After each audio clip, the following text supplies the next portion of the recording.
Okay. Could I ask a question? I'm hoping you've got a bit more knowledge about this topic. Religion is widespread, at least historically, perhaps universal and human-specific. So my question to you is, do you think religion or religious belief evolved in humans? And if so, did it confer an evolutionary advantage? As a Darwinian, I am among those who believes that anything that is very widespread in a species, in some sense, has an evolutionary advantage. It wouldn't be there if it didn't. So, yes, I think the answer is that it probably does have an evolutionary advantage, but having said that, we have to be a bit careful about what we mean. Because very often, when biologists look at something and say, what's the evolutionary advantage of that? It turns out that they're asking the wrong question. It may be that what we're looking at is some kind of a byproduct of something else which has an evolutionary advantage, and we have chosen to focus our attention on the byproduct, which is not the thing that in itself has the advantage, but which is a consequence of the thing that has the advantage. And the example of this, I've got a whole chapter on this in the God Delusion, the example that I use to introduce the idea of byproduct is the question, why do moths commit suicide by flying into candle flames or into electric lights? Now, you could say, what is the Darwinian survival value of suicidal self-immolation behavior in moths? And it would be pretty difficult to think of what the survival value of suicide is. However, it's the wrong question. Flying into candle flames is a byproduct of something else. And probably what it is this may not be right, but this is at least a good theory for what's going on. Insects are well known to use distant light sources as compasses. Day-flying insects use the sun as a compass. Night-flying insects use the moon or stars. The reason this works, the reason it's a good thing to have a compass is it's a good thing to be able to fly in a straight line. It doesn't waste time and so on. Now, the reason it works is that celestial objects like the sun and the moon, being at optical infinity, the light rays from them are parallel, and therefore a simple rule of thumb in the brain that says, keep the light rays at an acute angle of, say, 20 degrees, will cause you to fly in a dead straight line. But only if the light source is at optical infinity, something like the moon. If the light source is a candle, then the light rays are not coming parallel from the candle, they're radiating out at close quarters from the candle.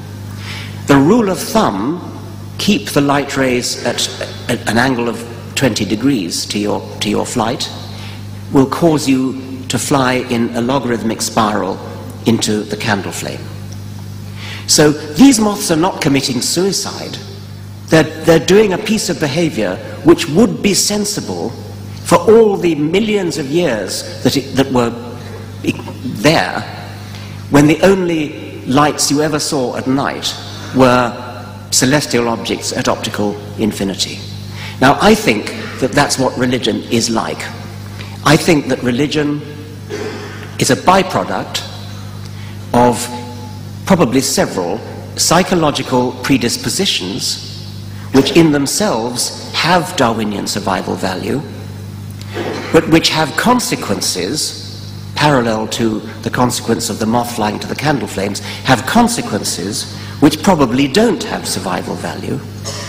But just as the moth doesn't know that the candle flame is not at infinity but is close by, so those of us who have these psychological predispositions, which would have been a good thing in our ancestral past, may still be a good thing.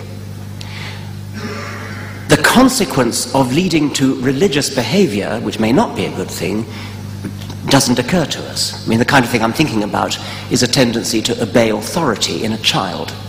It's probably a good thing for a child to obey its parents, to believe its parents indeed, when its parents tell it things about the world, because the child is too young to know a lot of important things about the world, and would die if it ignored its parents' beliefs, its parents' advice. So good advice, like don't jump in the fire, has survival value. But the child brain, just like the moth brain, has no way of distinguishing the good advice, like don't jump in the fire, from the stupid advice, like sacrifice a mongoose's kidneys at the time of the full moon, or the crops will fail. So I suspect that religion may be a complicated set of byproducts of psychological predispositions, each one of which itself has an advantage, but the religious byproduct is either neutral or, well, we don't even need to say whether it has an advantage. It doesn't matter. The Darwinian explanation is sufficient if we postulate that the original psychological predispositions had Darwinian survival value. One more.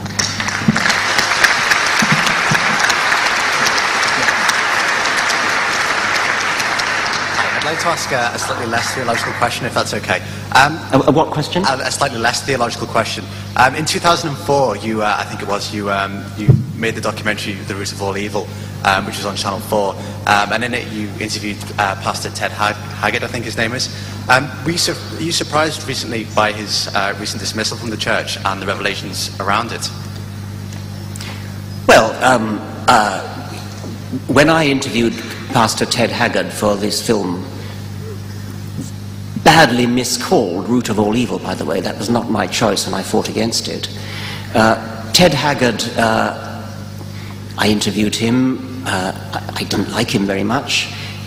He ended up by throwing the entire film crew out of his church. Not because I had suggested that his church service reminded me of a Nuremberg rally. He didn't seem to know what a Nuremberg rally was, but because he said that I called his children animals. And it couldn't make out what he meant by that, but it eventually turned out that what he must have meant was that I believed in evolution, which means that I called his flock, not his own children, animals, and so he threw me out. Then later, as the questioner said, he was caught with his pants down, sort of literally, and was dismissed from his church, having been caught with a homosexual prostitute and taking drugs.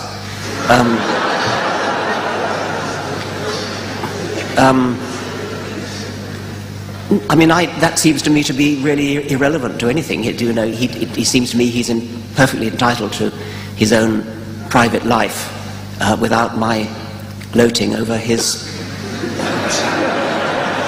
comeuppance.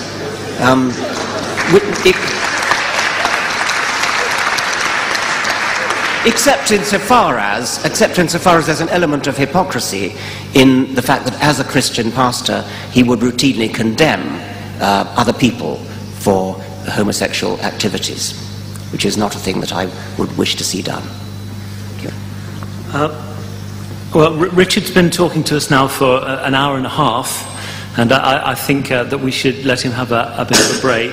I should have said in my introduction that the bar in the grand foyer will be open, and also the bar in the downstairs coffee bar will be open. Unfortunately, we usually supply all the alcohol and nibbles free at these events, but now that we've arrived at this epic scale, it would actually bankrupt the University of Liverpool if we did that. So I'm afraid you're going to have to pay for any drinks that you would like. Richard is going to be signing books and happy to talk to people upstairs in the grand foyer for another half hour or so, I think. And so in conclusion, I'm sure you'll all join with me in thanking Professor Dawkins for a characteristically lucid, open-minded, generous, absorbing, and in its way hypnotically persuasive talk. So thank you very much, Richard.